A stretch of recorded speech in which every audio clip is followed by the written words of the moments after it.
Bloom's taxonomy. Bloom's taxonomy is a way of distinguishing questions within education.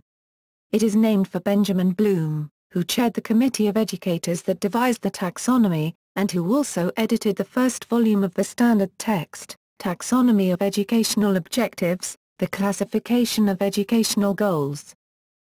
Bloom's taxonomy refers to a classification of the different objectives that educators set for students, learning objectives.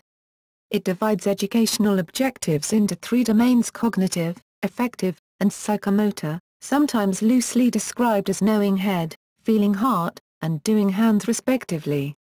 Within the domains, learning at the higher levels is dependent on having attained prerequisite knowledge and skills at lower levels. A goal of Bloom's taxonomy is to motivate educators to focus on all three domains, creating a more holistic form of education. Bloom's taxonomy is considered to be a foundational and essential element within the education community. A mythology has grown around the taxonomy, possibly due to many people learning about the taxonomy through second-hand information. Bloom himself considered the handbook one of the most widely cited yet least read books in American education. History. Although named after Bloom, the publication of Taxonomy of Educational Objectives followed a series of conferences from 1949 to 1953, which were designed to improve communication between educators on the design of curricula and examinations. The first volume of the Taxonomy, Handbook I, Cognitive, Bloom al. 1956, was published in 1956. Handbook II, Affective, Crothwohl, Bloom and Maiziere 1965, followed in 1965. A third volume, for the psychomotor domain, was planned, but never published. Other educators created their own taxonomies within this domain, including Simpson, 1966, Harrow, 1972, and Dave, 1975. A revised version of the taxonomy for the cognitive domain was created in 2000. Cognitive. Skills in the cognitive domain revolve around knowledge, comprehension, and critical thinking on a particular topic. Traditional education tends to emphasize the skills in this domain, particularly the lower-order objectives. There are 6 levels in the taxonomy, moving through the lowest-order processes to the highest. Knowledge. Exhibit memory of learned materials by recalling facts, terms, basic concepts and answers. Knowledge of specifics, terminology, specific facts, knowledge of ways and means of dealing with specifics, conventions, trends and sequences, classifications and categories, criteria, methodology, knowledge of the universals and abstractions in a field, principles and generalizations, theories and structures. Questions like, what are the health benefits of eating apples? Application. Using acquired knowledge. Solve problems in new situations by applying acquired knowledge, facts, techniques and rules in a different way. Questions like, which kinds of apples are best for baking a pie, and why? Analysis. Examine and break information into parts by identifying motives or causes. Make inferences and find evidence to support generalizations. Analysis of elements, analysis of relationships, analysis of organizational principles. Questions like, list 4 ways of serving foods made with apples and explain which ones have the highest health benefits. Provide references to support your statements. Synthesis. Compile information together in a different way by combining elements in a new pattern or proposing alternative solutions. Production of a unique communication, production of a plan, or proposed set of operations, derivation of a set of abstract relations. Questions like, convert an unhealthy recipe for apple pie to a healthy recipe by replacing your choice of ingredients. Explain the health benefits of using the ingredients you chose versus the original ones. Evaluation. Present and defend opinions by making judgments about information, validity of ideas or quality of work based on a set of criteria. judgments in terms of internal evidence, judgments in terms of external criteria. Questions like, do you feel that serving apple pie for an after-school snack for children is healthy? Affective. Skills in the affective domain describe the way people react emotionally and their ability to feel other living things' pain or joy. Affective objectives typically target the awareness and growth in attitudes, emotion, and feelings. There are 5 levels in the affective domain, moving through the lowest order processes to the highest. Receiving. The lowest level. The student passively pays attention. Without this level, no learning can occur. Receiving is about the student's memory and recognition as well. Responding. The student actively participates in the learning process, not only attends to a stimulus. The student also reacts in some way. Valuing. The student attaches a value to an object, phenomenon, or piece of information. The student associates a value or some values to the knowledge he acquired. Organizing. The student can put together different values, information, and ideas and accommodate them within his/her own schema. Comparing, relating and elaborating on what has been learned. Characterizing. The student holds a particular value or belief that now exerts influence on his/her behavior so that it becomes a characteristic. Psychomotor. Skills in the psychomotor domain describe the ability to physically manipulate a tool or instrument like a hand or a hammer.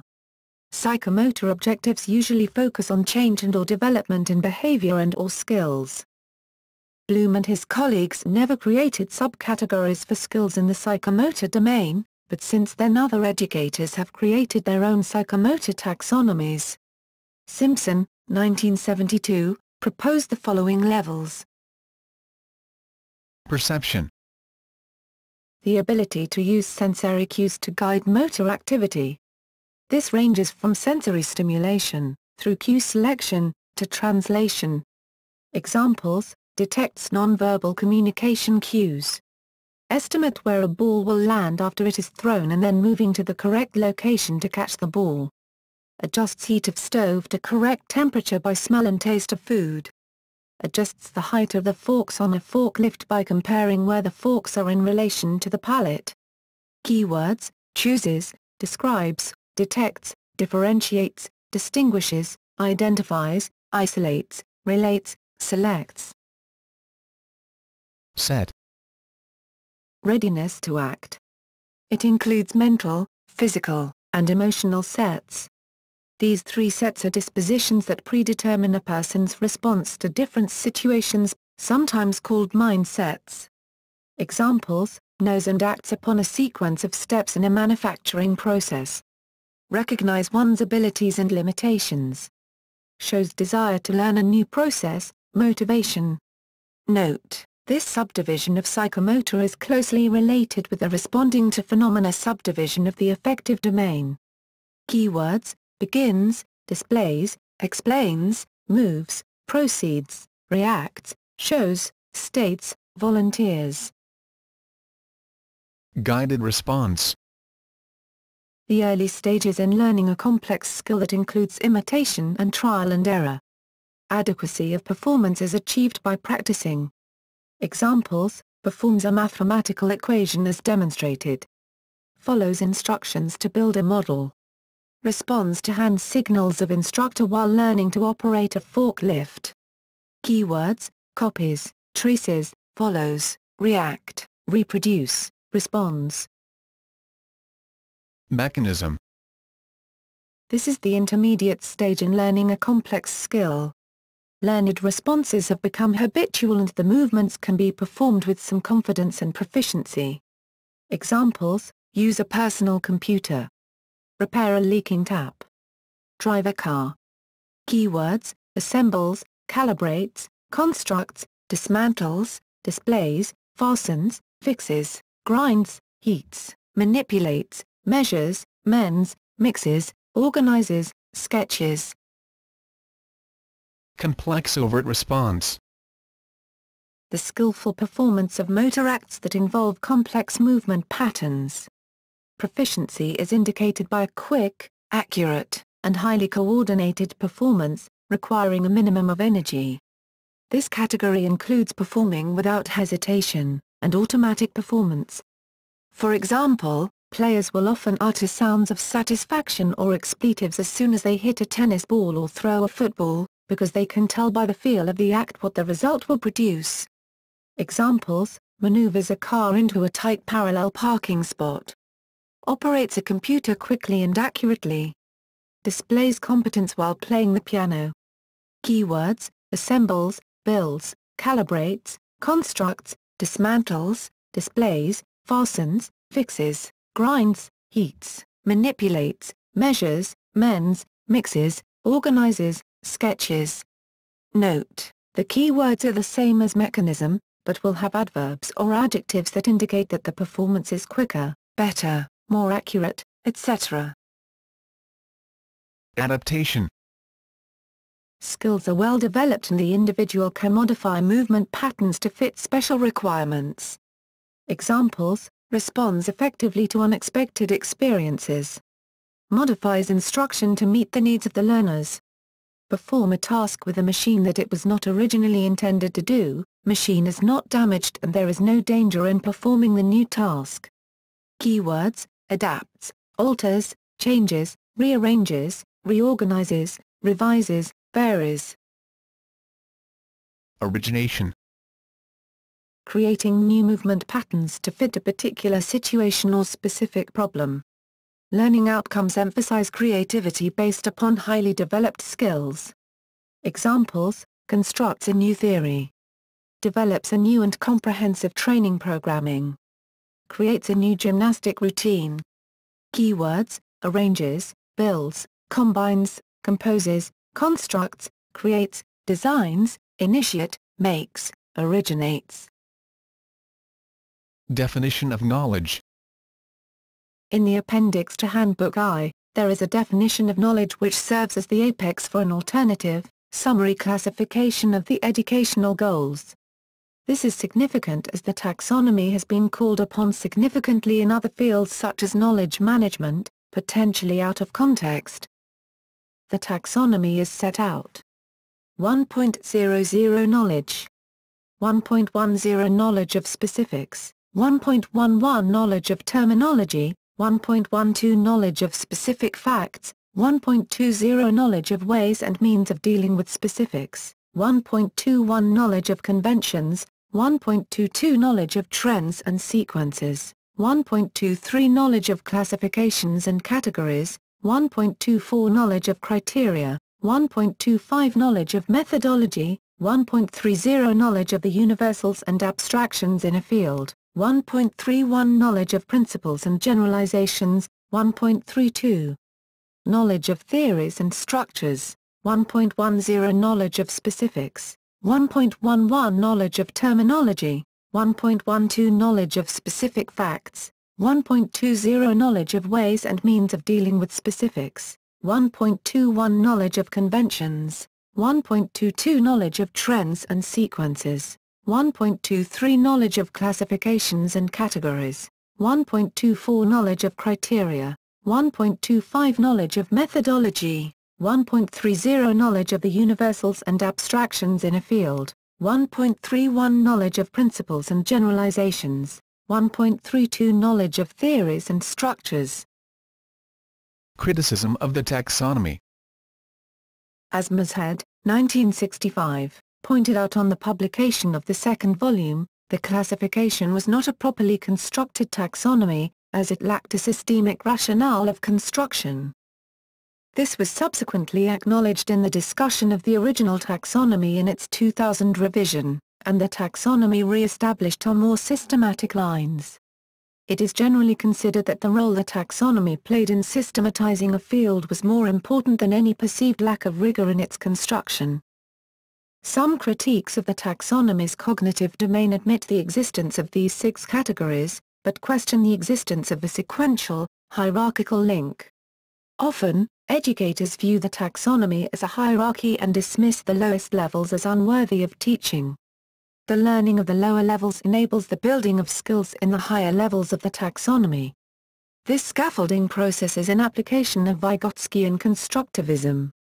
Also, the revised edition of Bloom's taxonomy has moved synthesis higher in the order than evaluation. Some consider the three lowest levels as hierarchically ordered, but the three higher levels as parallel. Others say that it is sometimes better to move to application before introducing concepts, the idea being to create a learning environment where the real-world context comes first and the theory second to promote the student's grasp of the phenomenon, concept or event. This thinking would seem to relate to the method of problem-based learning. Furthermore, the distinction between the categories can be seen as artificial since any given cognitive task may entail a number of processes. It could even be argued that any attempt to nicely categorize cognitive processes into clean, cut and dry classifications undermines the holistic, highly connective and interrelated nature of cognition. This is a criticism that can be directed at taxonomies of mental processes in general. Alternatives. Implications. Bloom's taxonomy serves as the backbone of many teaching philosophies, in particular those that lean more towards skills rather than content. These educators would view content as a vessel for teaching skills. The emphasis on higher-order thinking inherent in such philosophies is based on the top levels of the taxonomy including analysis, evaluation, synthesis and creation. Bloom's taxonomy can be used as a teaching tool to help balance assessment and evaluative questions in class, assignments and texts to ensure all orders of thinking are exercised in students' learning. Connections to literature. The skill development that takes place at these higher orders of thinking synergizes well with a developing global focus on multiliteracies and multimodalities in learning and the emerging field of integrated disciplines.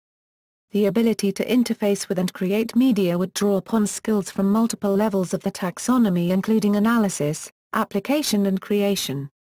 Bloom's taxonomy, and the revised taxonomy, continues to be a source of inspiration for educational philosophy and for developing new teaching strategies.